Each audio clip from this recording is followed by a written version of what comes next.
It's the latest edition of ESPN FC here on ESPN Plus. I'm Dan Thomas. Coming up, Craig and Jan with me to reflect on those two semi-finals that we saw at the weekend. We'll also be joined by Casey Keller to talk about that error from David De Gea. And as a goalkeeper, how do you get over that? I'll also be speaking to Casey about Seattle Sounders booking a place in the knockout stages of the MLS is Back tournament. Julien Laurent and Gab Marcotti joining me. Gab, that's it. Done and dusted. Well, I'll tell you who doesn't think so, Dan, and that's Cristiano Ronaldo, because he came out after the game and said, yeah, great win, but, it's only 8 points. There's 4 games to go. We can't afford to relax now. But obviously, he's engaging. Games this season. Yeah, pretty incredible. 50 Serie A goals now in 61 games. No one has reached 50 quicker than Cristiano. He's scored 50 goals or more now in Serie A, in La Liga, in the Premier League as well. No one has ever done that before him, so it's pretty incredible on the year where you have no Ballon d'Or, as we will mention later. He's still having one of those years. He's 35 years old. Let's not forget that. And at that age, to keep having those numbers, to keep being decisive. Okay, there's 12 penalties, and I think that's 41% of the goals he scored, or just under. But you still have to score them, and it's still everything else that he does. And okay, the second goal tonight was a tap-in, but he's at the right time, at the right place once again, and he's just incredible in terms of attitude and determination and that sense and that eye for goal that he will never lose. 40% of his goals, though, penalties. Gab, of course, all the Messi fans will be tweeting in, Penaldo, Penaldo. You've got to score Yeah, and them. look, I mean, if we want to go and play this, funny enough, I did this before the game. If you want to look at league goals and make a comparison there, then Messi had 20 league goals and Ronaldo had 18 league goals, but there's I'm talking from open play here, but there's 4 games to go. So, look, I wish you could just knock all this nonsense, just knock it all away, just ignore it. Tonight, actually, I thought was all about Paulo Dybala, and has been in the last couple of games. He was Juve's best player. Ronaldo was right. I think that's still pretty darn special. Since the comeback, Jules, I feel like we have been most complimentary about Dybala throughout this all. It seems strange that he wasn't meant to start this game, and yet, as Gab mentioned, came in and put in a man of the match performance because of that injury to Higuain pre-kickoff. Yes, which is strange, and again, in the last game as well, he didn't start and Higuain started, and it felt weird that he was put on the bench when clearly, as you said, he's been the best player since the restarts, and not just the best player in terms of like the one who has the best performance or scores goal or whatever, but also so instrumental in everything they were doing. So every time there's a midfielder with the ball, they look up and try to find Dybala between the lines, in space, in a little pocket, and then he will do something magic. And I just think he's become so important for that team, maybe more important than anyone else, apart from maybe Chesney, who again I thought tonight was very good with that save towards the end on that free kick in the top corner. But Dybala has been wonderful in that sort of false number 9 role, where then that frees Cristiano, that frees Douglas Costa on the other side as well, and clearly that front three of at least Ronaldo and Dybala, and then whoever else plays on the right hand side, seems to work really well. But certainly for Cristiano to have Dybala in that kind of form and playing in that role has helped massively. We know that Dybala, of course, was shopped around 12 months ago, Gab. Is he trusted enough by Sarri to stay? Well, this is the thing, right? And like I wrote about this last week, that the reason Juve it's so painful now at the end of the season, part of it has to do with Sarri and the cultural fit, but a lot of it has to do with simply poor planning. So they brought in Cristiano and they're like, yay, and then now let's get the delay. Now we got to go and pay for these guys. And let's not forget where Juve were and where Sarri was 12 months ago. They were in a situation where they had 3 strikers, all of them earning a ton of money, Mandzukic, Dybala, and Higuain, and they were desperately trying to sell them. And they would have sold Dybala if they could, until Dybala went and, he said, no, I don't want to go. I want to fight for my place. He kind of convinced Sarri that it was the right thing to do. Juve didn't push him out the door. They did have opportunities. They did have offers from other clubs. And, in the end, I think it's a credit to Dybala and to Sarri, because I'll tell you what, Dan, Cristiano is not going to be playing center forward effectively at this stage. We saw that in those 2 games when they moved him there. He needs somebody to play through the middle. Higuain, I don't think you can rely on week in, week out with his injuries and with some of the issues that he's facing. And so really, Dybala is the answer. Dybala accepted that role and was frankly devastating in it. And he's played in a similar role earlier in his career before joining Juve, and he's kind of gone back to that. And he's a real value added to this team. Has Sarri got enough money in the bank, Gab, that no matter what happens in the Champions League next month, he will be coach for the start of next season? So Fabio Paratici, the Juventus' director of football, came out there, was very categorical about it. And there's two ways you can read it. He came out and he said, no, he's going to be back next season. And then he said, at this stage of last year, there were rumors about Allegri as well. Well, yeah. And then at this stage of last year, then eventually Allegri left. So you could read it that way if you're negative. I think they're going to see what happens in the Champions League. They're going to see what the plan is, what they're doing in terms of budgets, in terms of the market for next season. Obviously, Kulusevski is coming in to freshen up the squad. They're going to see an Artur, of course, from Barcelona. It feels like the squad is being built for Sarri. But I think equally, they can't hide the fact of what's been going on in the last couple months. And I don't know, if it's a bad exit from the Champions League, either against Lyon or in the next round, I think they could still revisit this. Right then, let's just switch things slightly, shall we, Jules? France Football announced there'll be no Ballon d'Or this year. Seems strange.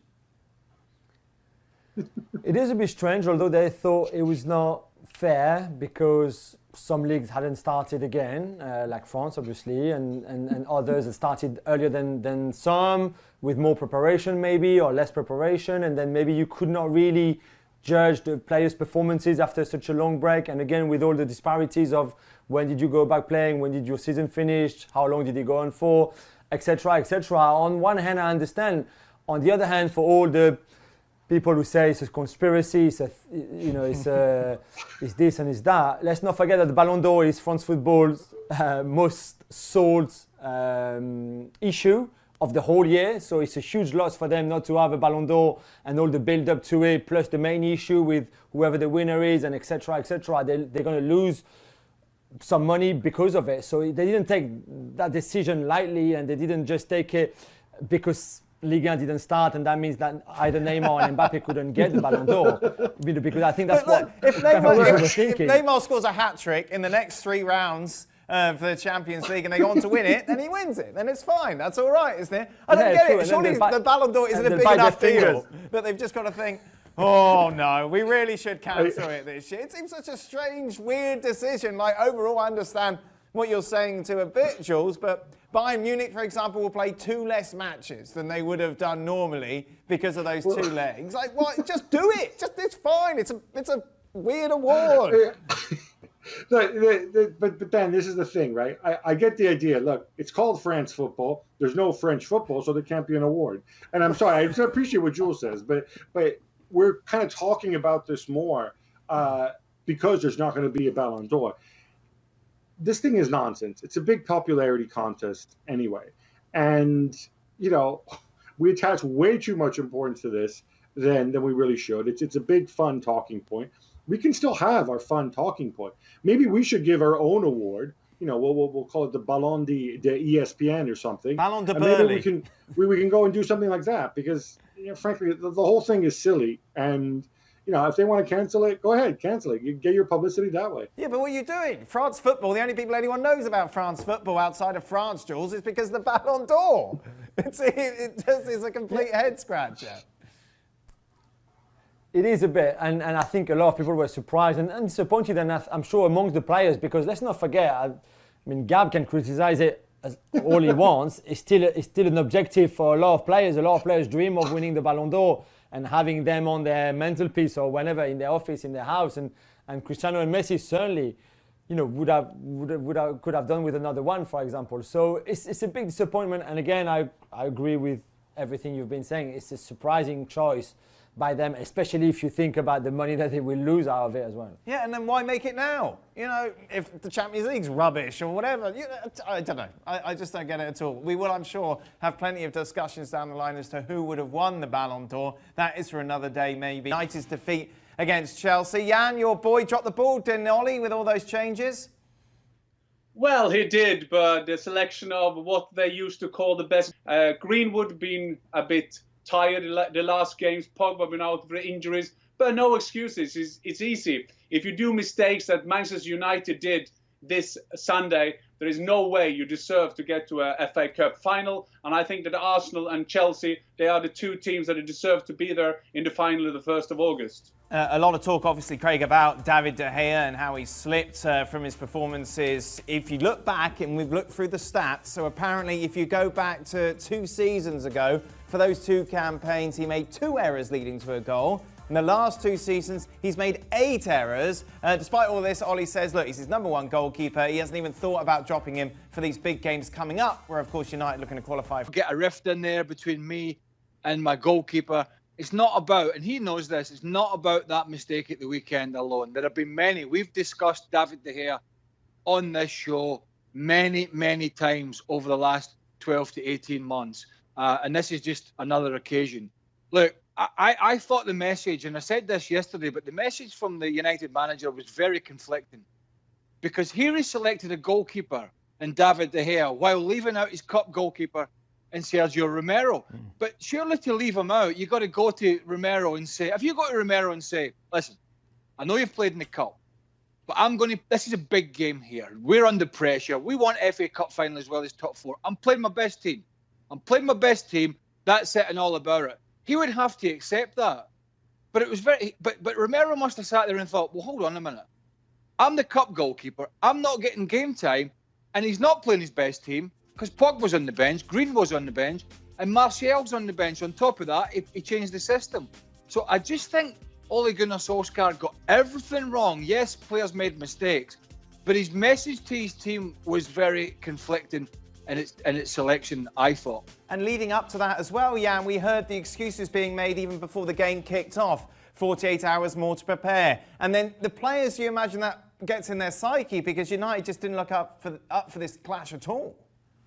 Well, I guess you talk to me now as a Norwegian ambassador. I'm not a Norwegian ambassador. I am one who saw the game as well. I mean, I interviewed him on Friday. There was no excuses. He said that's just how things are. We have to do, the program is like what we're having. I'm happy that we are in the Cup semi-final. But let's make no mistakes about it. And I'm not saying I love the FA Cup and Arsenal-Chelsea is a traditional great final. But the main thing now for Manchester United is to get into that Champions League. And I think that we're missing a bit point, for example, with Greenwood.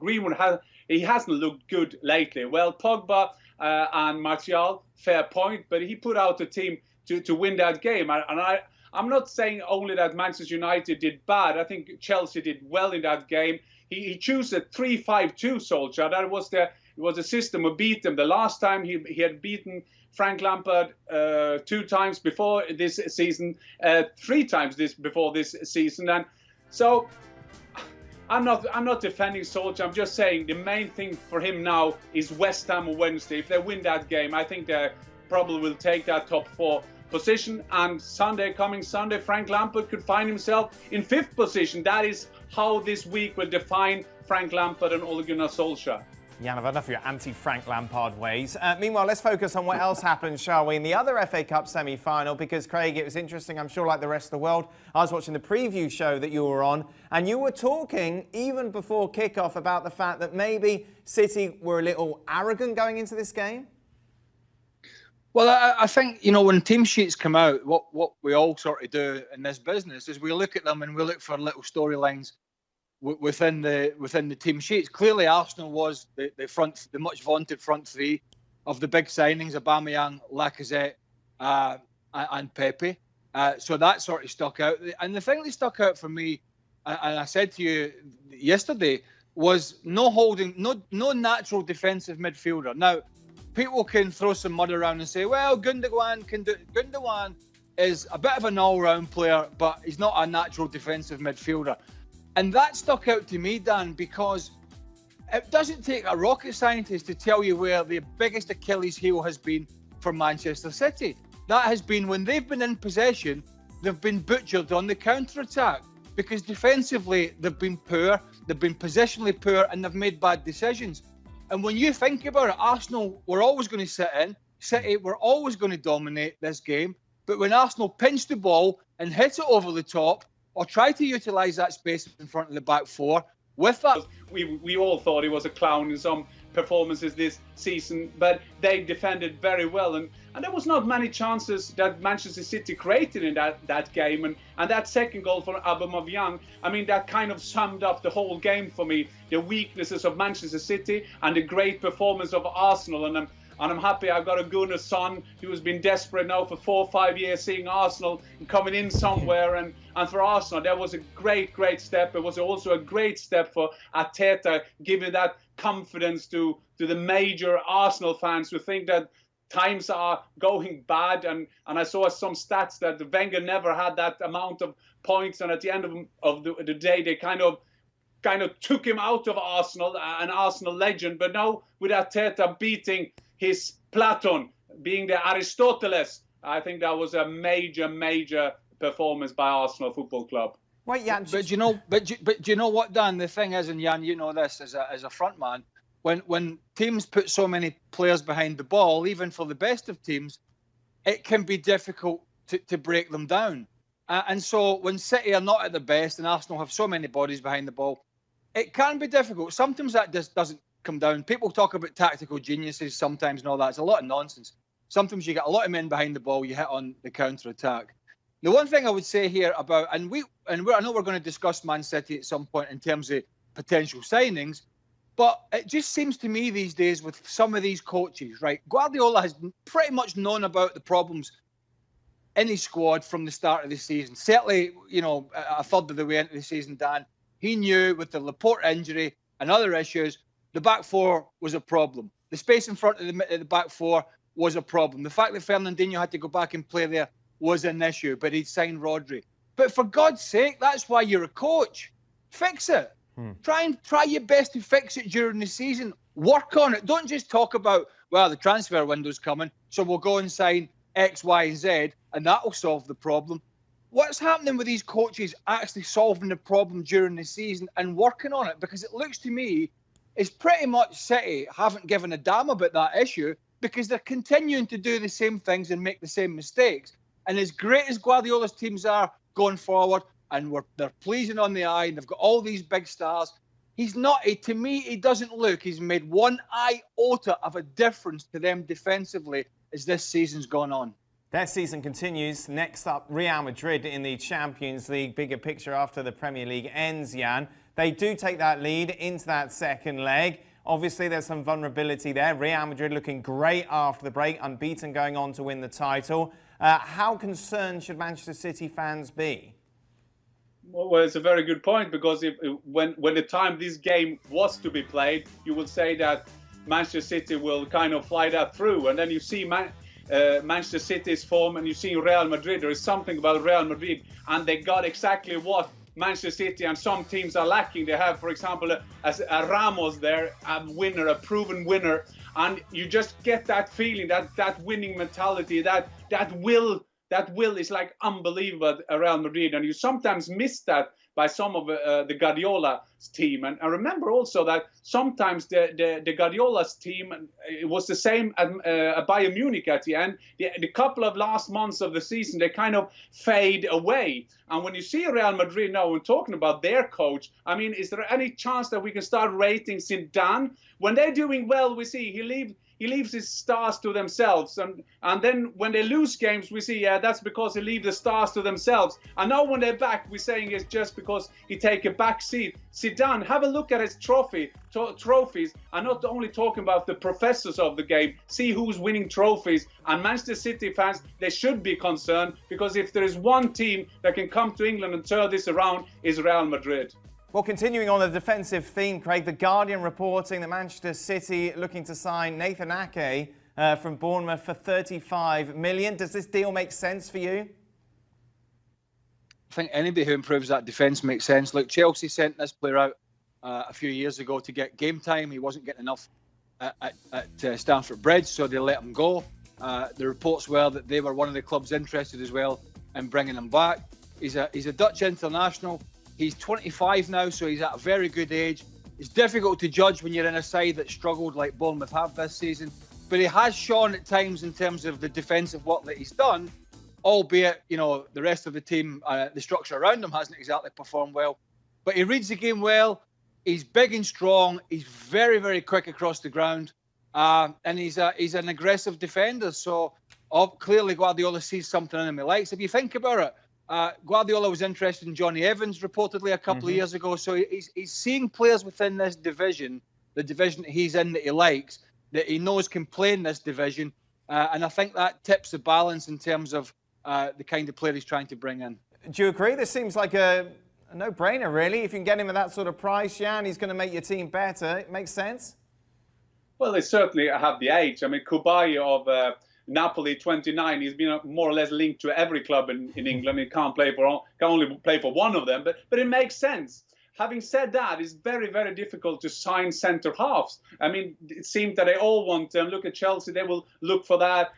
We were talking about the weekend, which central defenders they can take from Germany. It's hard to find them. And you see Bayern Munich, one of the favourites to the Champions League now, they have been struggling. Thank God for them. They got Boateng back in shape. So, yeah, it makes sense. But there is a danger that this could be a new Stones kind of signing, because he's not good enough. He's playing for Bournemouth, and if Manchester City will have the kind of ambition to play in the Champions League, it's not like easy to just get one of the defender in there who will solve all their problems.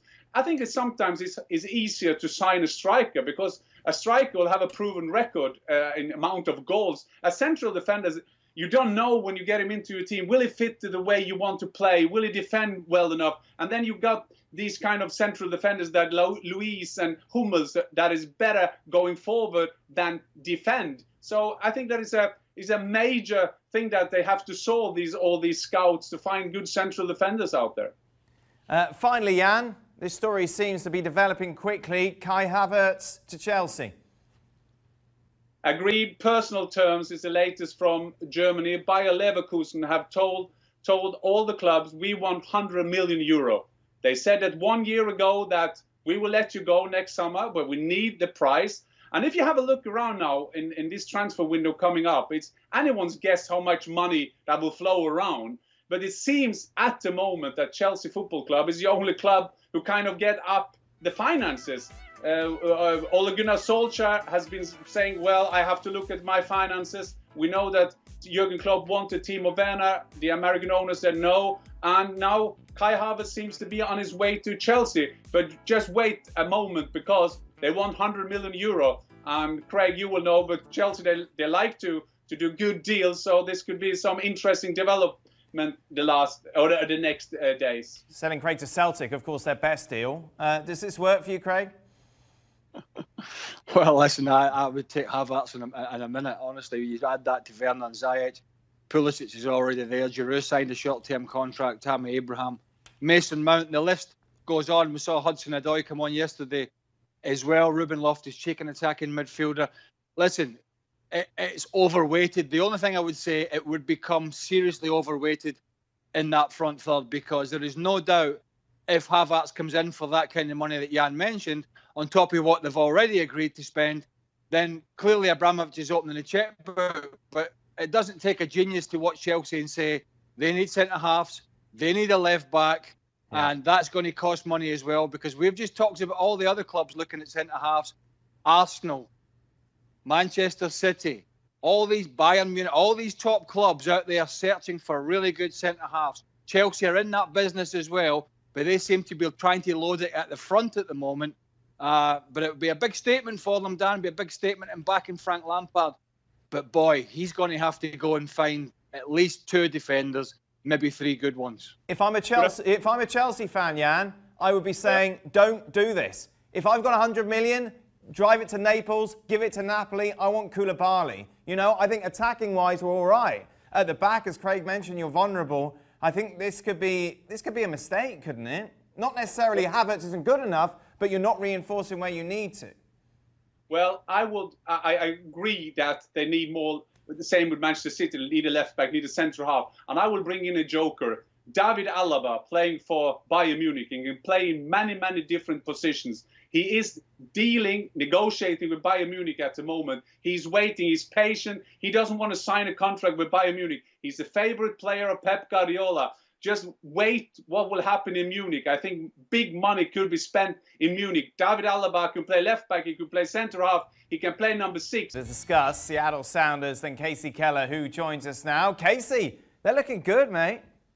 Well, finally, it was a little bit of a slow start to this tournament. The first couple games didn't quite go as well as they would have liked, and it kind of took a little while for things to get moving. And I think one of the difficult things is so much of the Sounders offense kind of evolves around Jordan multiple times. And I think when Jordan Morris uses his pace and strength to get in behind defenses, it opens up space then in midfield. And you just saw a very free-flowing Sounders offense that we hadn't seen in the first 2 games of that tournament. And when you think of Sounders, you think of their winning mentality, Casey, being able to get it done. And there's absolutely no reason why they can't do it in Orlando. Well, and I think you've seen through the Sounders over the last several years. I mean, you don't get to, 3 out of 4 MLS Cups, win 2 of them, tournament format in the group stage, kind of slowly figure their way, get themselves into the next rounds, and then be a real threat. Casey, I want to completely switch gears with you now, away from MLS and put your goalkeeping hat on. Yes. How, if you're David De Gea, do you prepare yourself for the next game against West Ham after what happened at Wembley against Chelsea? Right. How do you kind of get over that? Well, that's the joy of being a goalkeeper, right? You get stuck having to deal with those kind of things so often that you do it because you've had to do it before in the past. You've made mistakes, have a fresh start in preseason and get things going. I mean, I remember a time when Alex Ferguson at one stage, sent Peter Schmeichel on vacation in the middle of the season because he wanted him to clear his head and get ready for the end of the season because he wasn't in a great run at that point in time. Look, it happens to every player. It happens, it's just when it's a goalkeeper, it's so highlighted. And David De Gea will get through this, no question.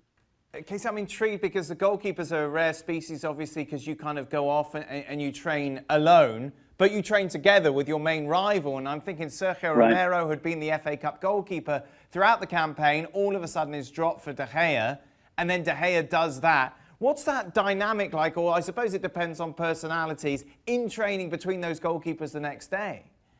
Yeah, that's normally how it is. I mean, because you understand that you're not in charge of picking the team. I mean, obviously, I'm sure, there's disappointment when you play all the way through and then in the final or the semifinal you're dropped or it's I'm sure very frustrating. But at the same time, you just know that that's not the decision being made. Now, if you think somebody's going behind your back and trying to undercut you, then obviously that's difficulties. But that's one of the difficult things about being a goalkeeper is that only one of you can play. If you have 2 midfielders, you can kind of move people out of position a little bit to accommodate that. You can't do that in goal. And don't get me wrong, David De Gea has every right.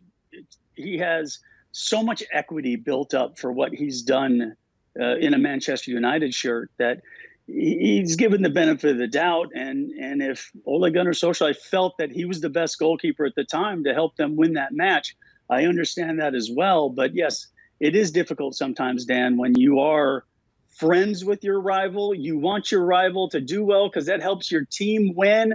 But then at the same time, you kind of need some mistakes for you to get a chance to get into the first team. So, yeah, it is definitely some conflicting emotions as a goalkeeper. Looking ahead to the game on Wednesday, Solskjaer's already said that De Gea will definitely start it. How, going into that game during that 90 minutes, are you as a goalkeeper knowing the high-profile mistake that you made a few days ago? Do you want an early touch? You just want to avoid everything? Does it stop you coming out? Does it affect your game? Dan, you're a complete clock watcher, right? You're just watching the clock and go, okay, there's 15 minutes and I haven't made a mistake. Right. There's 30 minutes and I haven't made a mistake. Okay, I got to halftime. It's hard because you hear about sports psychologists talk about, you have to remove all negative thoughts out of your mind. I always thought it was important to have that little bit of a negative thought of, okay, wait a minute, what would it feel like if a ball went through my legs? So that makes me concentrate that little bit more on those easy balls, because that's what the second goal was the other day. Yeah. That was an easy save. It was a simple collapsing save that he knows he makes in training 100 out of 100 times. And it just was almost probably that relief of, oh, this shot's not difficult. And then he just lost that concentration a little bit. And the next thing you know, it's in the back of the net. Now, the matter is, can he, focus off of that mistake to then kind of clear everything up and say, okay, that's how I felt when I made that mistake. I won't let that happen again. Casey Keller, as always, a great insight. Thank you very much. Thanks, Dan. They are out of the MLS's back tournament. 3 games for you then on Tuesday. It's an early start as Toronto FC take on the New England Revolution. That at 9 a.m. on ESPN. And then in the evening, Atlanta United against Columbus Crew. That's at 8 on ESPN2, followed by the Montreal 3 adrift of Manchester United, who have a game in hand. You on ESPN+. West Brom taking on QPR. If West Brom win, then they are automatically promoted alongside Leeds United. However, if they fail to... It's the end of today's show. Be sure to stay tuned, though. I think we may have broken a record for extra time, arguably one of the longest ever. Craig and Jan with me to answer your question.